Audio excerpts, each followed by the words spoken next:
ನಮಸ್ಕಾರ ದರ್ಶಕರೇ, ನನ್ನ ವ್ಲಾಗ್ಗೆ ಮತ್ತೆ ಸ್ವಾಗತ ಸುಸ್ವಾಗತ.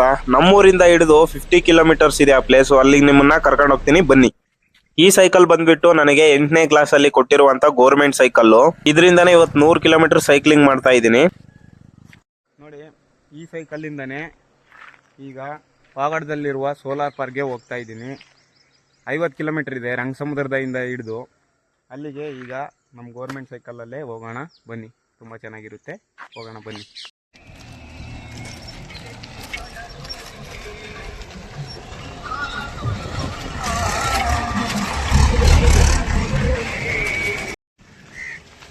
ಬೆಳಗ್ಗೆ ರೈತರೆಲ್ಲ ಬಂದು ಆಲ್ಡರಿಗೆ ಹಾಲು ಹಾಕ್ತಿದ್ರು ನೋಡಿ. ಬನ್ನಿ ಈಗ ಹೋಗೋಣ. ನಮ್ಮ ಊರನ್ನ ಬಿಡ್ತಾ ಇದೀನಿ ನೋಡಿ. ಆಂಜನೇಯ ಸ್ವಾಮಿಗೆ ಒಂದು ನಮಸ್ಕಾರ ಹಾಕೊಂಡು ಈಗ ಬಿಡ್ತಾ ಇದೀನಿ ನಮ್ಮೂರು. ಇವಾಗ ಏನು ಈ ಕ್ರಾಸಿಂಗ್ ಇಂದ ಬನ್ನಲ್ಲ, ಈ ಕ್ರಾಸಿಂಗ್ ಅಲ್ಲಿ ತಿಂಗಳಿಗೆ ಅಟ್ಲೀಸ್ಟ್ ಒಂದಾದ್ರೂ ಆಕ್ಸಿಡೆಂಟ್ ಆಗ್ತಾನೆ ಇರ್ತಿತ್ತು. ಅಲ್ಲೊಂದಿಲ್ಲೊಂದು ಹಂಪ್ಸ್ಗಳನ್ನ ಹಾಕಿ ಮಧ್ಯದಲ್ಲಿ ಆಂಜನೇಯ ವಿಗ್ರಹ ಪ್ರತಿಷ್ಠಾಪನೆ ಮಾಡಿದ್ದಾರೆ. ಅವಾಗ್ಲಿಂದ ತುಂಬಾ ಅಂದ್ರೆ ತುಂಬಾ ಕಡಿಮೆ ಆಗಿದೆ ಆಕ್ಸಿಡೆಂಟ್ ಆಗೋದು. ನಮ್ಮೂರಿಂದ ಪಾವಗಡಕ್ಕೆ 24 ಕಿಲೋಮೀಟರ್ ಇದೆ, ಮತ್ತೆ ಪಾವಗಡದಿಂದ ತಿರುಮಣಿಗೆ 28 ಕಿಲೋಮೀಟರ್ ಇದೆ. ಟೋಟಲ್ 52 ಕಿಲೋಮೀಟರ್ಸ್ ಆಯ್ತು. ಆವರೇಜ್ 50 ಕಿಲೋಮೀಟರ್ಸ್ ತುಳಿಬೇಕು ನಾನು ಸೈಕಲಲ್ಲಿ. ನೋಡೋಣ ಬನ್ನಿ, ಹೋಗೋಣ. ನೋಡಿ, ಇದು ಕಾರನಾಗನಟ್ಟಿ ಊರು. ಮುಂದೆ ಬಂದ್ರೆ 1 ಕಿಲೋಮೀಟರ್ ಬಂದ್ರೆ ಸಾಕು ಈ ಊರು ಸಿಗುತ್ತೆ. ನಮ್ಮೂರಿಂದ ಹಿಂದೆ ಹೋದ್ರೆ ದೊಡ್ಡೇನಹಳ್ಳಿ ಸಿಗುತ್ತೆ. ಇವೆರಡು ನಮಗೆ ತುಂಬಾ ಹತ್ತಿರವಾದಂತ ಊರುಗಳು. ಇಲ್ಲೇನ್ ನೋಡ್ತಿದ್ರಲ್ಲ, ಇದೇ ಬಸ್ ಸ್ಟ್ಯಾಂಡು. ಇಲ್ಲಿ ನೋಡಿ ಪ್ರಾಥಮಿಕ ಪಾಠಶಾಲೆನೂ ಇದೆ. ನೋಡಿ, ಓಬಳಾಪುರ ಕ್ರಾಸ್ ಹತ್ರ ಆದ್ರೆ ಬಂದಿದ್ದೀನಿ ಈಗ.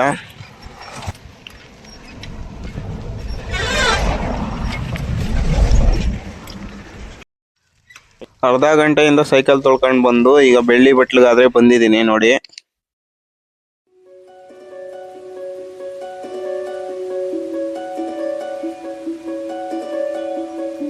ಇಲ್ಲಿ ನೋಡ್ತಿದ್ರಲ್ಲ, ಇದೇ ಬಸ್ ಸ್ಟ್ಯಾಂಡು. ಇಲ್ಲಿ ನೋಡಿ, ನಿಡಗಲ್ ದುರ್ಗದ ಗತ ವೈಭವದ ಚಿತ್ರಣಗಳಾದ್ರೆ ಎಷ್ಟು ಸುಂದರವಾಗಿ ಬಿಡಿಸಿದ್ದಾರೆ ನೋಡಿ. ಶೈಲಾಪುರಗಾದ್ರೆ ಎಂಟ್ರಿ ಅದೇ ನೋಡಿ. ಇಲ್ಲಿ ಆ ಸುತ್ತಹಳ್ಳಿಗಳಿಗೆ ಎಲೆಕ್ಟ್ರಿಸಿಟಿ ಸಪ್ಲೈ ಆಗುವಂತ ಪವರ್ ಸ್ಟೇಷನ್ ನೀವು ನೋಡ್ತಾ ಇದೀರ ನೋಡಿ ಪಕ್ಕದಲ್ಲಿ. ಇಲ್ಲೇನ್ ಮುಂದೆ ನೋಡ್ತಿದ್ರಲ್ಲ, ಇಲ್ಲೇ ಬಸ್ ನಿಲ್ಲುವಂತ ಬಸ್ ಸ್ಟ್ಯಾಂಡು ನೋಡಿ. ಚಿಕ್ಕದೊಂದು ಪ್ರಯಾಣಿಕರ ತಂಗುದಾಣನೂ ಇದೆ.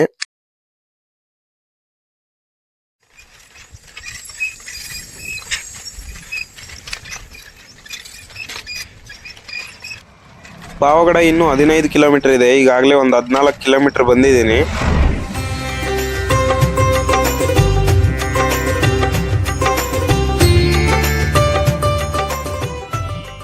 ಆಂಜನೇಯ ಸ್ವಾಮಿ ದೇವಸ್ಥಾನ ನೋಡಿ. ಕೆಲವೊಂದು ಬಸ್ಸುಗಳು ಇಲ್ಲಿ ನಿಲ್ಸಿ ಪೂಜೆ ಮಾಡಿಸ್ಕೊಂಡಾದ್ರೆ ಹೋಗ್ತಾರೆ. ಇಲ್ಲಿ ಕುತ್ಕೊಂಡಿರೋ ಅಜ್ಜಿ ಏನ್ ಮಾಡ್ತಿದ್ಯಪ್ಪ ಅಂತ ಕೇಳಿದ್ರು. ಅಜ್ಜಿ ವಿಡಿಯೋ ತೆಗಿತಿದೀನಿ ಬನ್ನಿ ನೀವು ವಿಡಿಯೋಗೆ ಅಂತಂದ್ರೆ ಬಂದು ನಗ್ತಾವ್ರು ನೋಡಿ. ಇವಾಗ ಪೂಜೆ ಮಾಡಿಸ್ಕೊಂಡು ಹೋಗೋಣ ಬನ್ನಿ. ಇನ್ನು ಪಾವಗಡ ಇನ್ನು ಸರಿಯಾಗಿ 13 ಕಿಲೋಮೀಟರ್ ಆದ್ರೆ ಇದೆ, ಬನ್ನಿ ಹೋಗೋಣ. ಈ ದೊಡ್ಡ ಘಾಟ್ ಸೆಕ್ಷನ್ ತರ ಇರೋ ಕರು ಆದ್ರೆ ನೋಡ್ತಾ ಇದ್ರಿ ನೋಡಿ. ಈ ಕರು ನೋಡಿದ್ರೆ ಗೊತ್ತಾಗುತ್ತೆ ನಮ್ಗೆ ನಾವು ಕ್ವಾಟ್ಗುಡ್ಡಕ್ಕೆ ಊರಿಗೆ ಎಂಟ್ರಿ ಕೊಡ್ತಾ ಇದೀವಿ ಅಂತ. ಕೋಟ್ ಗುಡ್ಡಕ್ಕಾದ್ರೆ ಬಂದಿದೆ ನೋಡಿ, ಬೋರ್ಡ್ ಕಾಣಿಸ್ತಾ ಇದೆ. ಇಲ್ಲಿ SBI ಬ್ಯಾಂಕ್ ಸಹ ಇದೆ ನೋಡಿ. ಮುಂದೆ ನೋಡ್ತಿರೋದೇ ಬಸ್ ಸ್ಟ್ಯಾಂಡು. ಈಗ ಇದೇನ್ ನೋಡ್ತಿದ್ರಲ್ಲ, ಇದೇ ನೋಡಿ ಬಸ್ ಸ್ಟ್ಯಾಂಡು. ಇಲ್ಲಿ 2 ಸ್ಟಾಪ್ಗಳಿದೆ. ಇಲ್ಲೊಂದು ಸ್ಟಾಪ್, ಮುಂದೆ ಬರುವಂತ ಸರ್ಕಲ್ ಅಲ್ಲಿ ಒಂದು ಸ್ಟಾಪ್ ಇದೆ. ಒಟ್ಟು ಟೋಟಲ್ 2 ಸ್ಟಾಪ್. ನಮ್ಮೂರಲ್ಲಿ ಇದ್ದಂಗೆನೆ ಈ ಊರಲ್ಲೂ ಸಹ ಹಾಲಿನ ಡೈರಿ ಇದೆ ನೋಡಿ. ಇಲ್ಲಿ ತೋರಿಸ್ತಾ ಇದೆ ನೋಡಿ, ಇದೇ ಹಾಲಿನ ಡೈರಿ. ಬೋರ್ಡ್ ನೇನ್ ನೋಡ್ತಾ ಇದೀರ ನೋಡಿ. ಹಿಂಗೆ ಲೆಫ್ಟ್ ಸೈಡ್ ಹೋದ್ರೆ ಹನುಮಂತನಹಳ್ಳಿ ಮತ್ತು ವೈನಸ್ಕೋಟೆ ಸಿಗುತ್ತೆ. ಹಿಂಗೆ ಸ್ಟ್ರೈಟ್ ಹೋದ್ರೆ ಅರಕೆತ್ನಹಳ್ಳಿ ಮತ್ತು ಪಾವಗಡ ಸಿಗುತ್ತೆ. ಇದೇ ನೋಡಿ ಅದು ಮೇನ್ ಸರ್ಕಲ್ ನೋಡಿ. ಇಲ್ಲಿ ಒಂದು ತಂಗುದಾಣ ಸಹ ಇದೆ. ಇದೇ ಮೇನ್ ಬಸ್ ಸ್ಟ್ಯಾಂಡು. 200 ರಿಂದ 300 ಮೀಟರ್ ಊರು ಸ್ವಲ್ಪ ಆ ಕಡೆ ಇರುವಂತ ಸಹನಾ ಕಾನ್ವೆಂಟ್ ನ ನೋಡ್ತಾ ಇದ್ರ ನೋಡಿ. ಪಾವಗಡದಲ್ಲೇ ಅತ್ಯಂತ ಹೆಸರುವಾಸಿಯಾಗಿರುವಂತ ಕಾನ್ವೆಂಟ್ ಇದು. ಅರಕೆತ್ನಹಳ್ಳಿಗಾದ್ರೆ ರೀಚ್ ಆಗಿದೆ ನೋಡಿ. ಕೋಟ್ಗುಡ್ಡದ ಪಕ್ಕದಲ್ಲೇ ಇದೆ ಅರಕೆತ್ನಹಳ್ಳಿ. ಈಗ ನೋಡ್ತಿದ್ರ ನೋಡಿ, ಈ ಕಿರಿಯ ಪ್ರಾಥಮಿಕ ಪಾಠಶಾಲೆ, ಇದು ಬಸ್ ಸ್ಟ್ಯಾಂಡು. ಅರಕೆತ್ನಹಳ್ಳಿಯಲ್ಲಿ ಇರುವಂತ ಪವರ್ ಸ್ಟೇಷನ್ ನೋಡಿ. ಇಲ್ಲಿಂದಾನೇ ಸುತ್ತಹಳ್ಳಿಗಳಿಗೂ ಪವರ್ ಸಪ್ಲೈ ಆಗೋದು. ಇಲ್ಲಿ ನೋಡಿ ನೀಲಗಿರಿ ಮರಗಳು ಏಕ ಇದೆ. 1 ಕಿಲೋಮೀಟರ್ ವರೆಗೂ ಇವೆ ನೀಲಗಿರಿ ಮರಗಳಿದಾವೆ ಪಕ್ಕದಲ್ಲಿ. ಕಡಪಲ ಕೆರೆ ಕ್ರಾಸ್ ನೋಡಿ. ಇದು ಕಡಪಲ ಕೆರೆ ತಂಗುದಾಣ ನೋಡ್ತಾ ಇದ್ರ ನೋಡಿ. ಕಡಪಲ ಕೆರೆ ತಂಗುದಾಣ. ಈ ಕಡೆ ಹೋದ್ರೆ ಲೆಫ್ಟ್ಗೆ ಊರ್ ಸಿಗುತ್ತೆ. ಗೋಕುಲ ಗ್ರಾಮಾಂತರ ಪ್ರೌಢಶಾಲೆನ ನೋಡ್ತಾ ಇದ್ರೆ ನೋಡಿ, ಎಷ್ಟು ಚೆನ್ನಾಗಿದೆ. ಮುಂದೆ ಎಲ್ಲ ಫೀಲ್ಡ್ ಇದೆ. ಹಂಗು ಹಿಂಗು ಮಾಡಿ ಬೊಮ್ಮತ್ನಹಳ್ಳಿವರೆಗೂ ಬಂದಿದೆ ನೋಡಿ. ಇಲ್ಲಿಂದ ಒಂದು 4-5 ಕಿಲೋಮೀಟರ್ ಅಷ್ಟೇ ಪಾವಗಡ ಇರೋದು. ಇದೇ ಬಸ್ ಸ್ಟ್ಯಾಂಡ್ ನೋಡ್ತಾ ಇರೋದು. ಪಾವಗಡಕ್ಕೆ ಎಂಟ್ರಿ ಆಗ್ತಾ ಇದ್ದಾಗೇನೆ ನಮಗೆ ಇಲ್ಲಿ ಸರ್ಕಾರಿ ಪ್ರಥಮ ದರ್ಜೆ ಕಾಲೇಜು ಕಾಣಿಸ್ತಾ ಐತೆ ನೋಡಿ.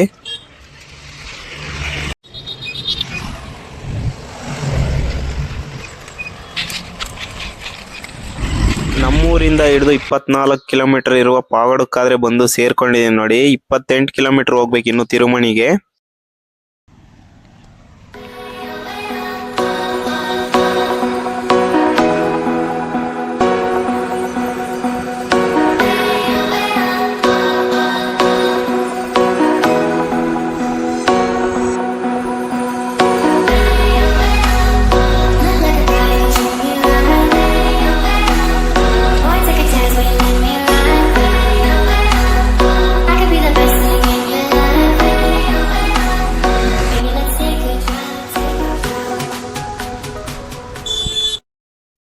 ಕಲ್ಯಾಣದುರ್ಗ ಸ್ಟ್ರೈಟ್ ಇದೆ, ನಾವು ಹೋಗ್ಬೇಕಾಗಿರೋದು ರೈಟ್ ಸೈಡ್ಗೆ. ಬನ್ನಿ ಹೋಗೋಣ. ಪುಣ್ಯಕ್ಷೇತ್ರ ಶ್ರೀ ಅಂತ್ಯ ಸುಬ್ರಹ್ಮಣ್ಯ ಸ್ವಾಮಿ ದೇವಾಲಯ ನಾಗಲಮಡಿಕೆಗೆ ಸ್ವಾಗತ. ಪಾವಗಡ ರೈಲ್ವೆ ಸ್ಟೇಷನ್ಗೆ ಹಾಕಿರುವಂತ ಹೊಸ ಹಳಿಗಳು ಮತ್ತು ಬ್ರಿಡ್ಜ್ ನೋಡಿ. ಇದು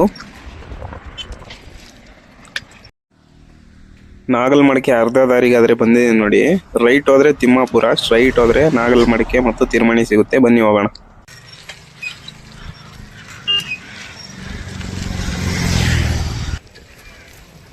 ಪಲ್ಲವರಾಯ ಗ್ರಾಮಾಂತರ ಪ್ರೌಢಶಾಲೆ ಪಳವಳ್ಳಿ ನೋಡಿ. ಇಲ್ಲಿದ್ದೀನಿ ಪಳವಳ್ಳಿಯಲ್ಲಿ. ಆಗ್ಲೇ ಇಲ್ಲಿ ನೋಡಿ 10:30 ಟೈಮ್ ಮೇಲಾಗ್ತಾ ಇದೆ. ದನಗಳೆಲ್ಲ ನಿಂತ್ಕೊಂಡವೆ. ದನಗಳು ಬಿಡೋ ಟೈಮ್ ಆಯ್ತು ನೋಡಿ. ಎಲ್ಲ ನಿಂತ್ಕೊಂಡಿದ್ದಾವೆ. ಎಷ್ಟೊಂದು ದನಗಳಿದಾವೆ ನೋಡಿ ಇಲ್ಲಿ.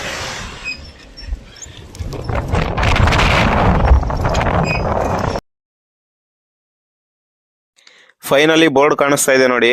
ಕರ್ನಾಟಕ ಸೌರಶಕ್ತಿ ಅಭಿವೃದ್ಧಿ ನಿಯಮಿತ 2050 ಮೆಗಾವ್ಯಾಟ್ ಸೋಲಾರ್ ಪಾರ್ಕ್ ಪಾವಗಡ. ಇವಾಗ ಏನ್ ನೋಡ್ತಾ ಇದ್ರಲ್ಲ, ಇದು ನಾಗಲಮಡಿಕೆ ಈ ಕಡೆ ಇರುವಂತ ಸೋಲಾರ್ ಪಾರ್ಕ್ ನೋಡಿ. ಚಿಕ್ಕದಾಗಿ ಕಾಣಿಸ್ತಾ ಇದೆ. ಇಲ್ಲಿ ಗೇಟ್ ಇದೆ ನೋಡಿ, ಒಳಗಡೆ ಎಂಟ್ರೆನ್ಸ್ ಆಗೋಕೆ ಇದೆ ನೋಡಿ.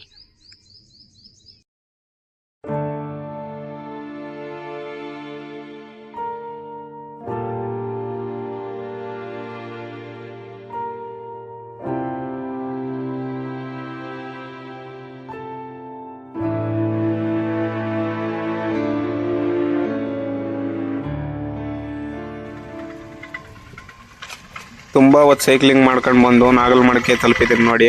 ಈಗ ಬನ್ನಿ ದೇವಸ್ಥಾನ ಮತ್ತು ಡ್ಯಾಮ್ ನ ತೋರಿಸ್ತೀನಿ, ಎಲ್ಲ ಯಾವ ತರ ಇದೆ ಅಂತ ನೋಡ್ಕೊಂಡು ಹೋಗೋಣ ಬನ್ನಿ. ಇದೇ ನೋಡಿ ಬಸ್ ಸ್ಟ್ಯಾಂಡು. ನಾವು ರೈಟ್ ಸೈಡಿಗೆ ಹೋದ್ರೆ ಅಲ್ಲೇ ಒಂದು ಆರ್ಚ್ ಇದೆ ನೋಡಿ. ಅಲ್ಲಿಂದ ದೇವಸ್ಥಾನಕ್ಕೆ ಒಳಗಡೆ ಎಂಟ್ರಿ ಆಗ್ಬೇಕು. ಇಲ್ಲಿ ನೋಡಿ ಎಲ್ಲ ಅಂಗಡಿಗಳೆಲ್ಲ ಇದಾವೆ ಮತ್ತು ಹೋಟೆಲ್ಗಳೆಲ್ಲ ಇದಾವೆ. ಇಲ್ಲಿ ದೇವಸ್ಥಾನಕ್ಕೆ ಇರೋ ದಾರಿಗೆ ಎಂಟ್ರಿ ಆಗಿದೆ ನೋಡಿ. ಹೊರಗಡೆ ಎಲ್ಲ ಮಾರ್ತಾ ಇದ್ದಾರೆ. ದೇವಸ್ಥಾನದ ಹೊರಾಂಗಣ ಭಾಗ ನೋಡಿ ನೋಡಿಸ್ತಾ ಇದ್ದೀನಿ ಯಾವ ತರ ಇದೆ ನೋಡಿ. ಇಲ್ಲಿ ಕಡೆ ಕಾರುಗಳೆಲ್ಲ ನಿಲ್ಸಿದ್ರೆ, ಪಾರ್ಕಿಂಗ್ ಮಾಡಿದ್ದಾರೆ ಬೈಕು ಕಾರುಗಳನ್ನ.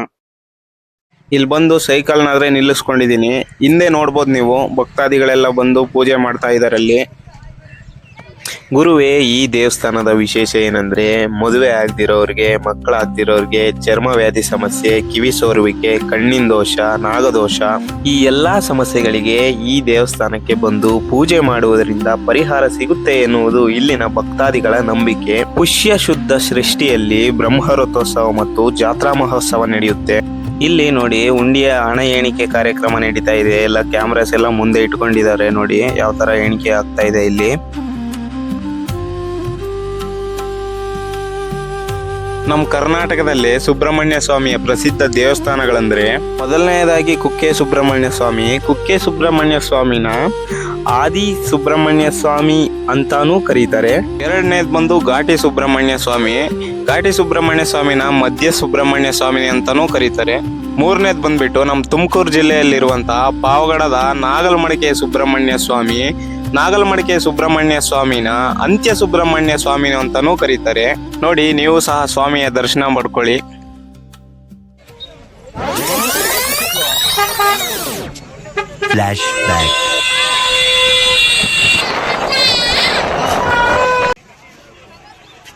ಇವತ್ತು ಬಂದಿದ್ದೀನಿ ನೋಡಿ. ಎಲ್ಲಿ ನೋಡಿದ್ರು ಜನನೋ ಜನ. ನಾನು ಊಹೆನೂ ಮಾಡ್ಕೊಂಡಿರಲಿಲ್ಲ ಇಷ್ಟು ಜನ ಸೇರ್ತಾರೆ ನಾಗಲಮಡಿಕೆ ಜಾತ್ರೆಗೆ ಅಂತ. ನೋಡಿ ಎಷ್ಟು ಜನ ಸಾಗರ ಸೇರಿದ್ದಾರೆ ಇಲ್ಲೆಲ್ಲ. ಮತ್ತೆ ಈ ಜಾತ್ರೆಗೆ ಎಲ್ಲೆಲ್ಲಿಂದನೋ ಬರ್ತಾರೆ ಭಕ್ತಾದಿಗಳೆಲ್ಲೂ. ಈ ಕಡೆ ಎಲ್ಲ ಆಂಧ್ರ ಬಾರ್ಡರ್ ಇರೋದ್ರಿಂದ ಆಂಧ್ರ ಜನಗಳೆಲ್ಲ ಬರ್ತಿರ್ತಾರೆ. ಇದೇ ನೋಡಿ ದೇವಸ್ಥಾನಕ್ಕೆ ಹೋಗುವಂತ ಎಂಟ್ರೆನ್ಸ್ ದಾರಿ ನೋಡಿ. ಎಲ್ಲ ಭಕ್ತಾದಿಗಳೆಲ್ಲ ಹೋಗಿ ವಾಪಸ್ ಬರ್ತಾ ಇದ್ದಾರೆ, ಹೋಗ್ತಾ ಇದ್ದಾರೆ. ಆಟೋ ಮೇಲೆ ನೋಡಿ ಮೈಕ್ ತಗೊಂಡು ಇನ್ಸ್ಟ್ರಕ್ಷನ್ಸ್ ನ ಕೊಡ್ತಾ ಇದ್ದಾರೆ ಭಕ್ತಾದಿಗಳಿಗೆ. ನೋಡಿ ಜಾತ್ರೆ ಯಾವ ತರ ಇದೆ, ಎಲ್ಲಿ ಹೋದ್ರು ಅಂಗಡಿಗಳು, ಎಲ್ಲಿ ನೋಡಿದ್ರು ಜನಗಳು ಯಾವ ತರ ಇದ್ದಾರೆ ನೋಡಿ. ಇದು ದೇವಸ್ಥಾನದ ಹೊರಾಂಗಣ ಭಾಗ ನೋಡಿ. ಪೊಲೀಸ್ ಜೀಪ್ ನಿಂತಿದೆ, ಎಲ್ಲ ಇನ್ಸ್ಟ್ರಕ್ಷನ್ಸ್ ಕೊಡ್ತಾ ಇದ್ದಾರೆ ಭಕ್ತಾದಿಗಳಿಗೆ. ಹಾಗೂ ನಿಮ್ಮ ಲಗೇಜ್ಗಳನ್ನು ಕದಿಯುವವರು ಇರಬಹುದು.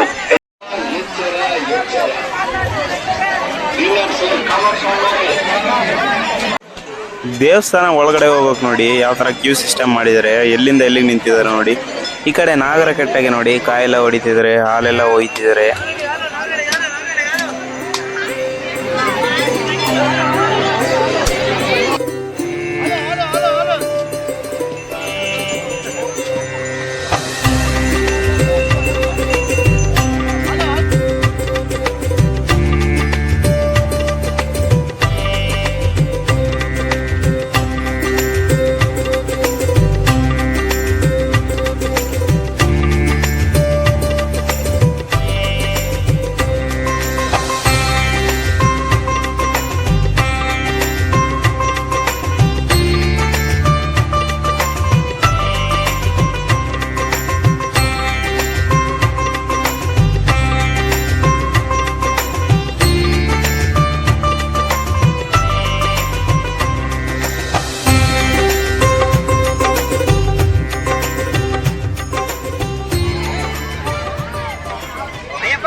ನೋಡಿ ತೆಲುಗಲ್ಲಿ ಸಹ ಬರ್ದಿದ್ರು ನೇಮ್ ಬೋರ್ಡ್, ಯಾಕಂದ್ರೆ ಸುತ್ತಲೂ ಆಂಧ್ರ ಇರೋದ್ರಿಂದ ಈ ತರ ಬರ್ದವ್ರೆ.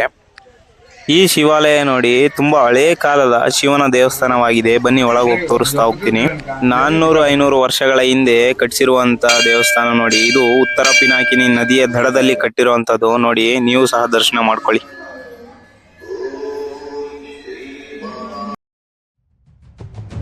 ಈಗ ನೀವು ನೋಡ್ತಾ ಇರುವಂತ ಡ್ಯಾಮು ಉತ್ತರ ಪಿನಾಕಿನಿ ನದಿಗೆ ಅಡ್ಡಲಾಗಿ ಕಟ್ಟಿರುವಂತಹ ನಾಗಲಮಡಕೆ ಡ್ಯಾಮ್ ನ ನೋಡ್ತಾ ಇದ್ದೀರಾ ನೀವು. ಈ ಉತ್ತರ ಪಿನಾಕಿನಿ ನದಿಯು ನಿರಂತರವಾಗಿ ಹರಿಯುವುದಿಲ್ಲ. ಯಾವಾಗ ಅತಿ ಹೆಚ್ಚು ಮಳೆಯಾಗುತ್ತೋ ಈ ಸೈಡು ಅವಾಗಷ್ಟೇ ಹರಿಯುತ್ತೆ. ಆ ಹರಿಯುವಂತ ನೀರು ಸುತ್ತಳ್ಳಿ ರೈತರಿಗೆ ನೀರಾವರಿಗೆ ಉಪಯೋಗ ಆಗ್ಲಿ ಮತ್ತು ಅಂತರ್ಜಾಲ ಸೇಫ್ ಆಗ್ಲಿ ಮತ್ತೆ ಕುಡಿಯ ನೀರಿಗೂ ಸಹಾಯ ಆಗುತ್ತೆ ಅಂತ ಹೇಳಿ ಈ ನಾಗಲಮಡಕೆ ಡ್ಯಾಮ್ ಅನ್ನ ನಿರ್ಮಾಣ ಮಾಡಿರೋದು. ಈ ಡ್ಯಾಮ್ ಸದ್ಯಕ್ಕಂತೂ ತುಂಬಿಲ್ಲ, ತುಂಬಿದಾಗ ಮಾತ್ರ ತುಂಬಾ ಸುಂದರವಾಗಿ ಕಾಣಿಸುತ್ತೆ. ಇಲ್ಲೆಲ್ಲ ದೇವಸ್ಥಾನಕ್ಕೆ ಬಂದು ಮತ್ತೆ ಈ ಡ್ಯಾಮ್ ಹತ್ರ ಬಂದು ಟೈಮ್ ನ ಸ್ಪೆಂಡ್ ಮಾಡ್ತಾರೆ. End of flashback.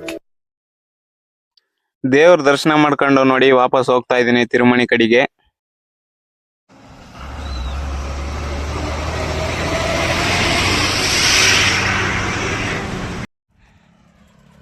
ತಿರುಮಣಿ ಇನ್ನು 8 ಕಿಲೋಮೀಟರ್ ಇದೆ. ಹಂಗು ಹಿಂಗು ಮಾಡಿ ಬಂದಿದ್ದೀನಿ. ಬನ್ನಿ ಬೇಗ ಹೋಗೋಣ. ಬುಗಡೂರು ಊರಿಗಾದ್ರೆ ಬಂದಿದ್ದೀನಿ ನೋಡಿ. ಗ್ರಂಥಾಲಯ ಇದೆ, ಸರ್ಕಾರಿ ಪ್ರಾಥಮಿಕ ಪಾಠಶಾಲೆ ಇದೆ. ಇದೆ ನೋಡಿ ಬಸ್ ಸ್ಟ್ಯಾಂಡು.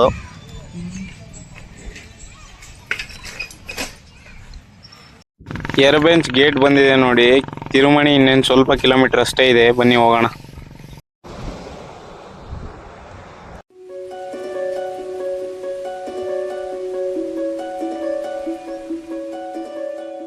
ನೋಡಿ ಪಾವಗಡ ಸೋಲಾರ್ ಪಾರ್ಕ್ಗೆ ಆಧಾರದ ಸ್ವಾಗತ.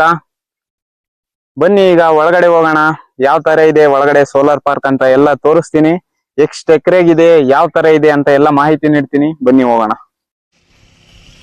ಊರಿಂದ 50 ಕಿಲೋಮೀಟರ್ ಸೈಕ್ಲಿಂಗ್ ಮಾಡ್ಕೊಂಡು ಬಂದು ನೋಡಿ ಇಲ್ಲಿಗೆ ಬಂದಿದ್ದೀನಿ, ತೋರಿಸ್ತಾ ಇದ್ದೀನಿ. ಎಲ್ಲಿಂದ ಎಲ್ಲಿಗೆ ನೋಡಿದ್ರು ಸೋಲಾರ್ ಪ್ಯಾನಲ್ಲೇ ಕಾಣಿಸ್ತಾ ಇದಾವೆ. ಗುರುವೇ, ನಮ್ಮ ಕರ್ನಾಟಕದಲ್ಲಿ ಬೇರೆ ಯಾವ ತಾಲೂಕು ಸೆಲೆಕ್ಟ್ ಮಾಡಿದೆ, ನಮ್ಮ ಪಾವಗಡವನ್ನೇ ಯಾಕೆ ಸೆಲೆಕ್ಟ್ ಮಾಡ್ಕೊಂಡ್ರು? ಬನ್ನಿ ಹೇಳ್ತಾ ಹೋಗ್ತೀನಿ. ಯಾಕೆ ಇದೇ ಪ್ರದೇಶವನ್ನು ಸೆಲೆಕ್ಟ್ ಮಾಡ್ಕೊಂಡ್ರಪ್ಪ ಅಂದರೆ ಇಲ್ಲಿನ ಪ್ರದೇಶ ಬರಡು ಪ್ರದೇಶ, ಮಳೆ ಬೆಳೆ ಎಲ್ಲ ಕಡಿಮೆ. ಇಲ್ಲಿನ ಜಾಗ ಅಷ್ಟೇ ವಿಶಾಲವಾಗಿ ವಿಸ್ತಾರವಾಗಿದೆ. ಮತ್ತೆ ಬಿಸಿಲಿನ ಉಷ್ಣತೆಯೂ ಸಹ ಅಷ್ಟೇ ತೀವ್ರವಾಗಿರುತ್ತೆ. ಈ ಕಾರಣ ರೈತರಿಗೆ ಈ ಭೂಮಿಯಿಂದ ವಾರ್ಷಿಕ ವರಮಾನನೂ ಸಹ ಕಡಿಮೆ. ಮತ್ತೆ ಬೆಳೆದಂತ ಬೆಳೆಗಳು ಸಹ ಮಳೆ ಇಲ್ಲದೆ ಕೈ ಕೊಟ್ಬಿಡ್ತವೆ. ಅದಕ್ಕೆ ರೈತರಿಗೂ ಅನುಕೂಲ ಆಗುತ್ತೆ. ಮತ್ತೆ ಸೋಲಾರ್ ಪಾರ್ಕ್ ನ ಎಸ್ಟಾಬ್ಲಿಷ್ ಮಾಡೋಕ್ಕೂ ಸಹ ಅಷ್ಟೇ ಸೂಕ್ತವಾದ ಜಾಗ ಅಂತ ಹೇಳಿ ಮಾಡಿರೋದು. ಹಾಗ್ ಮಾಡಿರೋದು ಎಲ್ಲಿಗೆ ಬಂದು ನಿಂತಿದೆ ಅಂದ್ರೆ ಪ್ರಪಂಚದಲ್ಲೇ, ಇನ್ನೊಂದ್ಸಲಿ ಹೇಳ್ತೀನಿ, ಪ್ರಪಂಚದಲ್ಲೇ 3ನೇ ಅತಿ ದೊಡ್ಡ ಸೋಲಾರ್ ಪಾರ್ಕ್ ಅಂತ ಖ್ಯಾತಿ ಪಡೆದಿದೆ ನಮ್ಮ ಪಾವಗಡ. ಈ ಸೋಲಾರ್ ಪಾರ್ಕು ಸರಿಸುಮಾರು 13,000 ಎಕರೆಯಲ್ಲಿ ಸ್ಥಾಪನೆ ಆಗಿದೆ. ಹಾಗಾದ್ರೆ ಮತ್ತೆ ರೈತರು 13,000 ಎಕರೆನ ಮಾರ್ಕೊಂಡ್ ಬಿಟ್ರ? ಖಂಡಿತ ಇಲ್ಲ. KSPDCL ಅಂದ್ರೆ Karnataka solar power development corporation limited, ಇದು ಜಾಯಿಂಟ್ ಕಂಪನಿ ಆಗಿರುತ್ತೆ SECIಗೆ, solar energy corporation of India ಜೊತೆಗೆ. ಈ KSPDCL ಕಂಪನಿಯವರು ರೈತರ ಜಮೀನನ್ನ ಗುತ್ತಿಗೆಯಾಗಿ ತಗೊಂಡಿರ್ತಾರೆ. ಒಂದು ವರ್ಷಕ್ಕೆ 1 ಎಕರೆಗೆ 21,000 ರೂಪಾಯಿಗಳ ತರ ರೈತರಿಗೆ ಕೊಡ್ತಾರೆ. ಮತ್ತೆ 2 ವರ್ಷಕ್ಕೆ 5% ತರ ಹೆಚ್ಚಳ ಮಾಡ್ತಾರೆ ಆನ್ಯುಯಲ್ ರೆಂಟ್. ಈ ತರ 25ರಿಂದ 28 ವರ್ಷದವರೆಗೂ ರೈತರ ಹತ್ರ ಅಗ್ರಿಮೆಂಟ್ ನ ಮಾಡ್ಕೊಂಡಿರ್ತಾರೆ ಕಂಪನಿಯವರು. ನೋಡಿ, ಈಗ ನಾನು KSPDCL ಸಬ್ ಸ್ಟೇಷನ್ ಆಫೀಸ್ ಮುಂಭಾಗದಲ್ಲಿ ಸೈಕಲ್ ನಿಲ್ಲಿಸ್ಕೊಂಡಿದ್ದೀನಿ. ಬನ್ನಿ ಒಳಗಡೆ ಹೋಗಿ ನೋಡೋಣ ಯಾವ ತರ ಇದೆ ಅಂತ. ಇಲ್ಲಿ ಕೆಲಸ ಮಾಡೋ ವಾಚ್ಮ್ಯಾನ್ ಅಣ್ಣನ ಕೇಳಿದ್ರೆ, ಇದು ಸಬ್ ಸ್ಟೇಷನ್, ಇಲ್ಲಿಂದಾನೇ ಕರೆಂಟ್ ಹೋಗುತ್ತೆ ಸೋಲಾರ್ ಪಾರ್ಕ್ ಕಡೆ ಅಂತ ಹೇಳಿದ್ರು. ನೋಡಿ, ಇಲ್ಲಿ ಬಂದು ಕುತ್ಕೊಂಡಿದೀನಿ. ಇಲ್ಲಿ ಹಿಂದೆ ದೊಡ್ಡ ದೊಡ್ಡ ಟ್ರಾನ್ಸ್ಫಾರ್ಮ್ ಇದಾವೆ. ಈಗ ಮುಂದೆ KSPDCL ಆಫೀಸ್ ಹತ್ರ ಹೋಗ್ತೀನಿ. ಬನ್ನಿ, ದೊಡ್ಡದು ತೋರಿಸ್ತೀನಿ ಆಫೀಸ್ ಇದೆ ಅಲ್ಲಿ.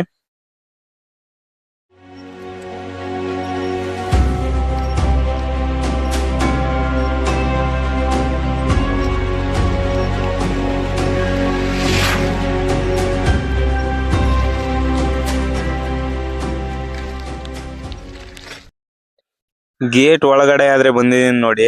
ಒಳಗಡೆ ಹೋಗಕ್ಕೆ ಪರ್ಮಿಷನ್ ಬೇಕಂತೆ. ಇದೇ ನೋಡಿ ಆಫೀಸು ಯಾವ ತರ ಇದೆ. ಪರ್ಮಿಷನ್ ತಗೊಂಡ್ ಬಂದೆ ನೋಡಿ. ಫಸ್ಟ್ ಗೆ ಕೇಳಿದ್ರೆ ಬಿಡಲ್ಲ ಅಂತ ಹೇಳಿದ್ರು. ಸ್ವಲ್ಪ ರಿಕ್ವೆಸ್ಟ್ ಮಾಡ್ಕೊಂಡು, ಅಣ್ಣ ಬಿಡ್ರಣ, ಇದು ಒಂದ್ಸಲಿ ನೋಡ್ಕೊಂಡ್ ಬರ್ತೀನಿ ಅಂತ ಹೇಳಿದಕ್ಕೆ ಬಿಟ್ಟಿದ್ದಾರೆ. ಇವಾಗ ಆಫೀಸ್ ಮುಂಭಾಗದಲ್ಲಿದ್ದೀನಿ ನೋಡಿ. ಇಲ್ಲಿ ಯಾವ ತರ ಎಷ್ಟು ಚೆನ್ನಾಗಿ ಬರ್ದಿದ್ದಾರೆ. ಕಾಸವ್ ಆ ನೀ ಅಂತ ಗ್ರಾಸ್ ಅಲ್ಲಿ ಬರ್ದಿದ್ದಾರೆ. ಇಲ್ಲಿ ಮ್ಯಾಲಿದೆ ನೋಡಿ, ಕರ್ನಾಟಕ ಸೌರಶಕ್ತಿ ಅಭಿವೃದ್ಧಿ ನಿಗಮ ನಿಯಮಿತ ಅಂತ. ಡಲ್ಲಿಂಗ್ಸ್ ಒಳಗಡೆ ಆದ್ರೆ ಬಂದಿದೆ ನೋಡಿ, ಯಾವ ತರ ಕಟ್ಟಿದ್ದಾರೆ. ಬಿಲ್ಡಿಂಗ್ ಮಾತ್ರ ಸಖತ್ತಾಗಿದೆ ನೋಡಿ. ಗ್ಲಾಸ್ ಎಲ್ಲ ಹಾಕಿ ಕಟ್ಟಿದ್ದಾರೆ. ಇಲ್ಲಿ 3 ತಿಂಗಳು ಟ್ರೈನಿಂಗ್ ಕೊಡ್ತಾರೆ. ಇಲ್ಲಿ ಹಾಸ್ಟೆಲ್ಲು, ಮೆಸ್ಸು ಎಲ್ಲ ಫ್ರೀ ಇರುತ್ತೆ. ಇಲ್ಲಿಗೆ ಟ್ರೈನಿಂಗ್ ಮಾಡೋಕೆ ಅಂತ ಬಂದಿರೋರಿಗೆ ನೋಡಿ, ಇಲ್ಲಿ ಮೆಕ್ಯಾನಿಕಲ್ ಇನ್ಸ್ಟ್ರೂಮೆಂಟ್ಸ್ ಇದಾವೆ, ಡ್ರೆಸ್ ಇದಾವೆ ನೋಡಿ, ಹೆಲ್ಮೆಟ್ಸ್ ಇದಾವೆ, ಶೂಸ್ ಇದಾವೆ. ಇವೆಲ್ಲ ಸೇಫ್ಟಿ ಪರ್ಪಸ್ಗೋಸ್ಕರ. ಇವಿಲ್ದೇನೆ ಎಂಟ್ರಿ ಆಗಂಗಿಲ್ಲ ಪಾರ್ಕ್ ಒಳಗಡೆ. ಇಲ್ಲಿಗೆ ಟ್ರೈನಿಂಗ್ ಅಂತ ಬಂದಿರೋರಿಗೆ ರೂಮ್ಸ್ ನ ಕೊಟ್ಟಿರ್ತಾರೆ. ಬನ್ನಿ ಒಳಗಡೆ ಹೋಗಿ ನೋಡೋಣ ಯಾವ ತರ ಇದೆ ರೂಮ್ ಅಂತ. ರೂಮ್ ಮಾತ್ರ ಮಸ್ತ್ ಇದೆ ಗುರುವೆ. ನೋಡಿ, 3 ಕಾಟ್ ಇದೆ, 6 ಜನ ಆರಾಮ್ಸೆ ಇರ್ಬೋದು. ಬನ್ನಿ, ಇನ್ನು ಕ್ಲಾಸ್ ರೂಮ್ಸ್ ಇದೆ, ಅವು ತೋರಿಸ್ತೀನಿ. ತರಬೇತಿ ಕೊಠಡಿ, ಟ್ರೈನಿಂಗ್ ರೂಮ್. ಬನ್ನಿ ಒಳಗಡೆ ಹೋಗಿ ನೋಡೋಣ. ಟ್ರೈನಿಂಗ್ ರೂಮ್ ನೋಡಿ ಎಷ್ಟು ಸಿಸ್ಟಮೆಟಿಕ್ ಆಗಿದೆ. ಇಲ್ಲಿ 3 ತಿಂಗಳು ಟ್ರೈನಿಂಗ್ ಕೊಡ್ತಾರೆ.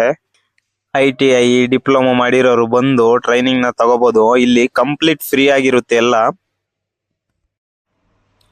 ಟೆರೆಸ್ ಮೇಲೆ ಬಂದು ನೋಡಿ, ನಿಮಗೆ ಏರಿಯಲ್ ವ್ಯೂ ನ ತೋರಿಸ್ತಾ ಇದ್ದೀನಿ. ಎಲ್ಲಿಂದ ಎಲ್ಲಿ ನೋಡಿದ್ರು ಬರೀ ಸೋಲಾರ್ ಪ್ಯಾನಲ್ಲೇ ಕಾಣಿಸ್ತಾ ಇದಾವೆ ನೋಡಿ.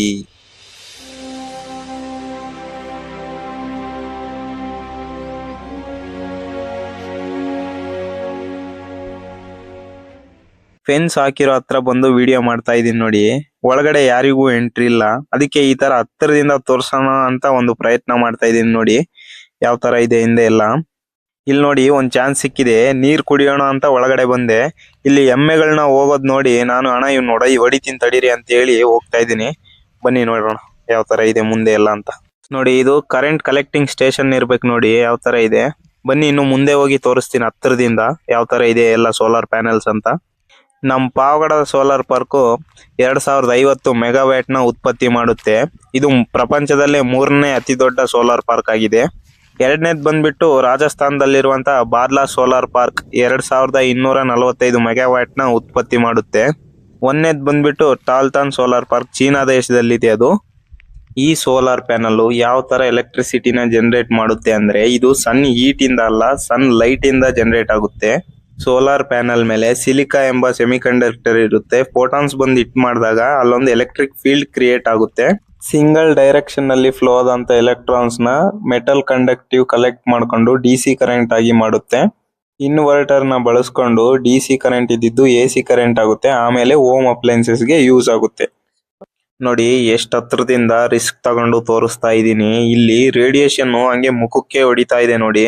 ಅದಕ್ಕೆ ಸೇಫ್ಟಿ ಮೆಜರ್ಗಾಗಿ ಹೆಲ್ಮೆಟ್, ಶೂಸ್ ಇವೆಲ್ಲ ಹಾಕೊಳ್ಳೋದು. ನಾನ್ ನೋಡಿ ಹಂಗೆ ಬಂದ್ಬಿಟ್ಟಿದ್ದೀನಿ ಒಳಗಡೆ. ಓಕೆ ಡಾರ್ಲಿಂಗ್ಸ್, ಈ ವಿಡಿಯೋನ ಇಲ್ಲಿಗೆ ಎಂಡ್ ಮಾಡ್ತೀನಿ. ಕಷ್ಟಪಟ್ಟು ರಿಸ್ಕ್ ತಗೊಂಡು ಸಾಧ್ಯವಾದಷ್ಟು ಮಾಹಿತಿ ನೀಡಿದ್ದೀನಿ. ನಿಮ್ಗೆ ಇಷ್ಟ ಆಗಿದ್ರೆ ಲೈಕ್ ಮಾಡಿ ಸಬ್ಸ್ಕ್ರೈಬ್ ಮಾಡ್ಕೊಳ್ಳಿ ಅಂತ ಹೇಳ್ತಾ ಮುಂದಿನ ವಿಡಿಯೋದಲ್ಲಿ ಸಿಗೋಣ. ಅಲ್ಲಿಯವರೆಗೂ ಧನ್ಯವಾದಗಳು.